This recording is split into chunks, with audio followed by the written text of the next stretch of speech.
So I was just going to quickly jump on here and talk about the two new lenses that are on the block right now, which is the Viltrox 135mm 1.8 lab lens and the Suri, I still don't know how to pronounce that name, but Suri, let's just go with that.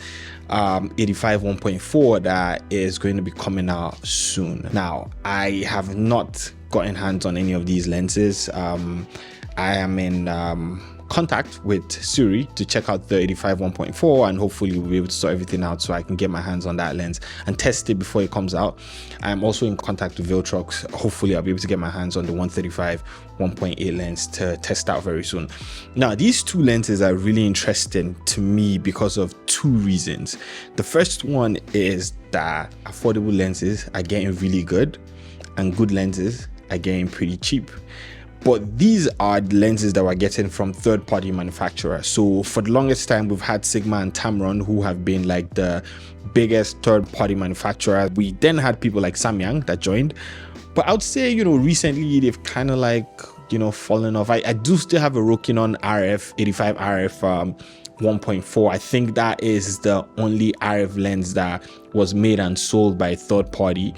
Autofocus lens, full frame, then obviously they had to stop selling because of Canon. But now Viltrox, they've been making some fantastic products. I have a video that I'm making on their new monitor that is really affordable and amazingly good that I'm going to put out soon. And Suri, who have been making lenses basically for filmmaking, are now jumping into the market where they are creating these lenses for Sony, Nikon and Fuji, not Canon. Nobody's still making lenses for Canon. I know Sigma recently made an APS-C lens, and nobody's really making full frame RF lenses for Canon right now. But it just brings me to the fact and also the realization that, like I said, cheap lenses are getting really, really good. Let's just talk about the Viltrox 135 lab lens. Like I said, I haven't got your hands on that lens, but I watched a ton of reviews on that lens today and it was filled with praise. Now, I got reviews from YouTubers that I trust and I feel like their opinions are, I'll probably say, pretty good when it comes to equipment, photography equipment, lenses, cameras, and everybody's had amazing things to say about this lens. Hopefully I'll get my hands on it and test it out and be able to share my own thought process towards this. But the reason why I wanted to make this video was because the Canon 135 f2 right now retails for between, I'll probably say, it's an older lens and I think they've stopped making it, but if you check the used market, it's around 600-700 Canadian, and that's a very old lens. I'm pretty sure it still performs pretty well, but the new lenses are sharper, better, faster autofocus. The RF 135 goes for 2,700. That's crazy. And the Sony version goes for, I think, about $2,000. And I'm pretty sure these lenses actually measure up because I would say the performance that you get, or the performance difference that you get between those lenses and the price range is pretty wide, to be very honest. You're looking at a lens that is pretty good. For example, my Samyang 85 or Rokinon 85 1.4 is not the best lens. I feel like that lens deserves a video on its own, but it's a pretty good lens and I've shot some amazing work on that lens, right? Would I prefer to get like the RF 85 1.2, which I had previously and had to sell? I made a video about that. Yes, I would love to actually still own that lens because I feel like that lens is better in any way, in any and every way. But is it, let me say, $2,000 better?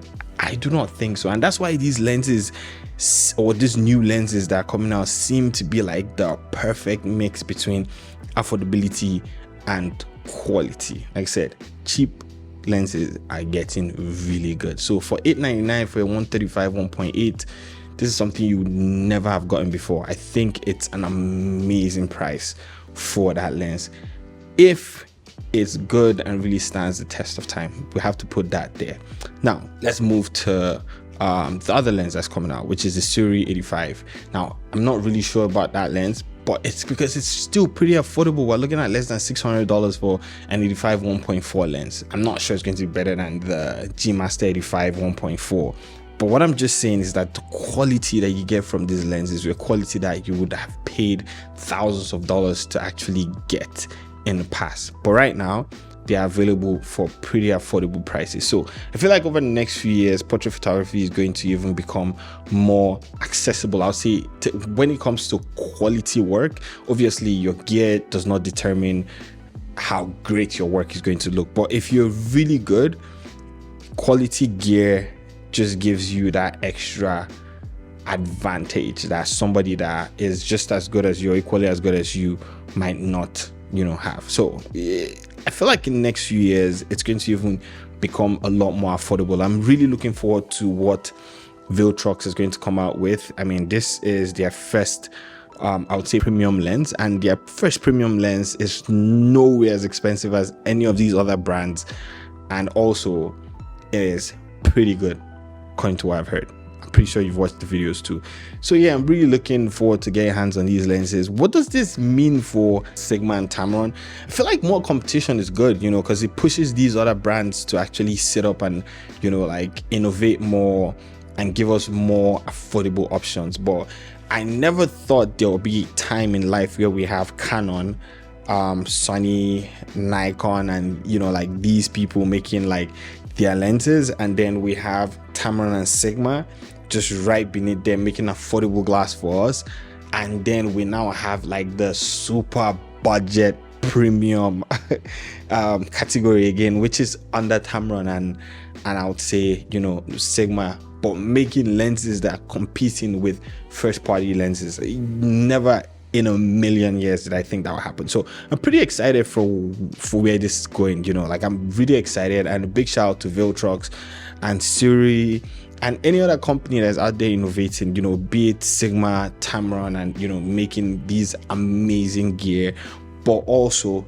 just putting it at the price that is pretty affordable for most photographers to afford. It's like when I started photography, I could not even imagine getting gear that was this good at that price. I remember the first lens I got was like maybe I mean not the Nifty 50, because that was the first thing everybody got. I got my Nifty 50 for like about $100, but the first proper lens I got was like a 17 to 55, and at that point that lens was about $700 or $800.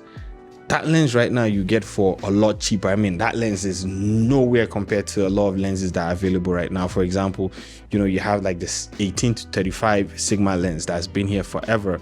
Obviously, I don't think they've made any update to that lens, but this just to say that lenses, like I said, again, affordable, and they're still really good, and there's nobody that's more excited than me, when it comes to that. But hey, this was just going to be my thought process on these lenses and what it means for the camera industry in general. I'm hoping that at some point Canon will open their ecosystem to let other third-party manufacturers come in and make lenses for like the Canon, because that's something that we're really missing. I wish this lens was available for RF mount. It would have been amazing, but unfortunately I don't know when that's going to happen, and it's really sad, as a Canon shooter, that this is happening. But yeah, anyways, that's just my thought process on these lenses. If you guys are looking to get any of these, or jump on the bandwagon, let me know. Put in the comments below, and I'll talk to you guys later.